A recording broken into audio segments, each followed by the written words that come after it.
One big concern about gyros is always the safety aspect. It is the safest aircraft in the sky. So what happens if we have an engine failure?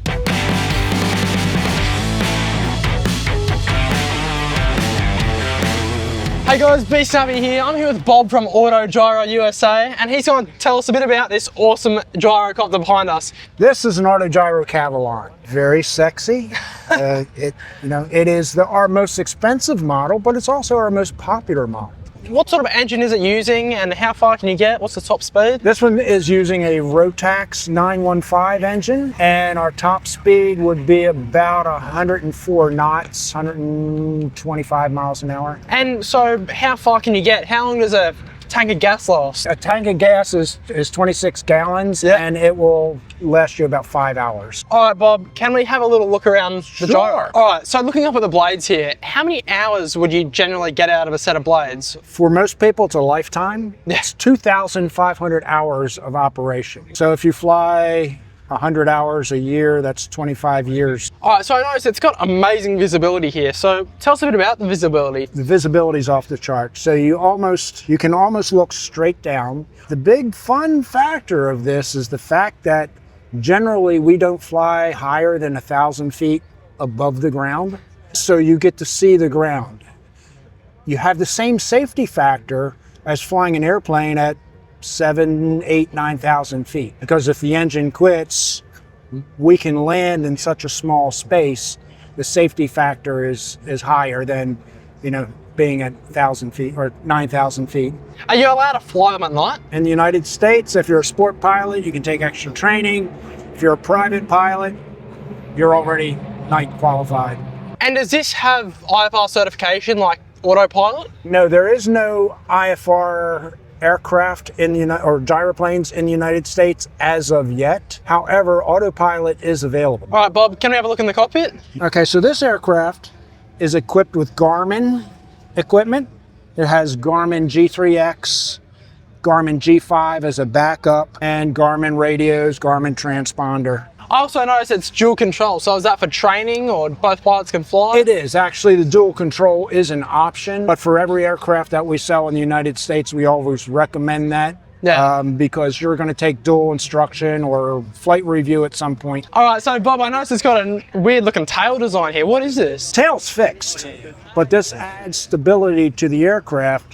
Much like feathers on an arrow keep it stable. That's what this does. And the rudder is for yaw control for takeoff, P factor from the propeller like any other conventional aircraft. Yeah, I can definitely see the aeroplane characteristics that you were talking about before. And what's this little trim looking thing? Okay, so that is basically functioning as a rock guard. Most people get it, it's an option, but they get it because it looks cool.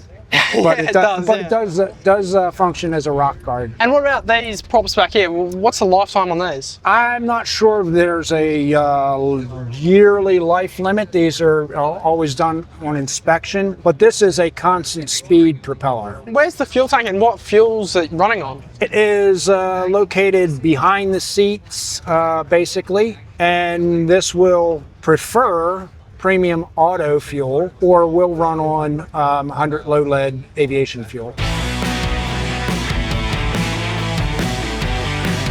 So one big concern about gyros is always the safety aspect. So what happens if we have an engine failure? What's the first steps? Well, then the rotor system just becomes a parachute. Doesn't stop. It's not actually connected to the engine at all. It's freewheeling.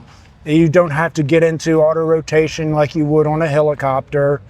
In fact, it is the safest aircraft in the sky. So what about the gliding ratio? How far can you get from having an engine failure? It's about a 4-to-1 glide ratio. And depending on the weight, obviously, it might be 3-to-1 if you're real heavy. And what about these wheels? I can see that they're obviously not the smallest wheels there are. So what can it land on? Can it take off grass? Does it have to be towed? Yeah, these are like typical anywhere an airplane can operate off of. Plus we also have Tundra tires, or what they call Bigfoot tires, which are the big balloon tires. How big does a strip need to be for you to take off out of? What's the landing distance? What's the takeoff distance? The landing distance is very short. Typical landing is generally less than 100 feet, 50 feet. Wow. In wind like we have today, 0 feet.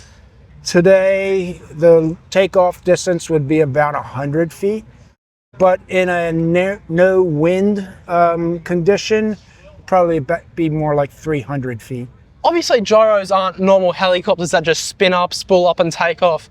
How do you actually operate one of these? How does it all work? Because you said it's actually not even connected to the engine. Right, it looks like a helicopter, but Yeah. it flies more like an aeroplane. In the US, this is actually a gyroplane. Gyrocopter is actually a trade name. Coke and Pepsi are both colas, but you know, not the same thing. All right, so when you sell these, how does it work? Do you have to build it as a kit? Does it come ready to use? Most of the aircraft that we've sold here in the recent 2 or 3 years have been factory built. We are the only certified gyroplanes in the United States.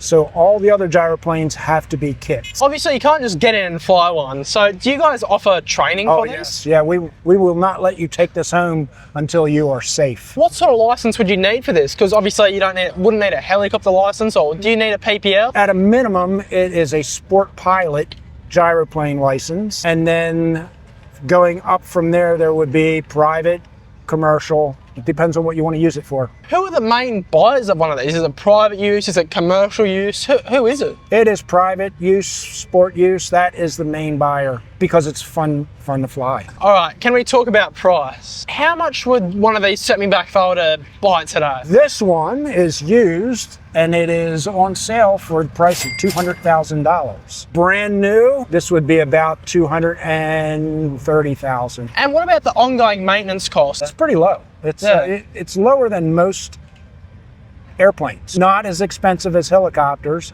And what about how often is the maintenance? Do you have to do it every 20 hours, 50 hours, 100 hours? If it's used commercially for training purposes, every 100 hours of use requires an inspection.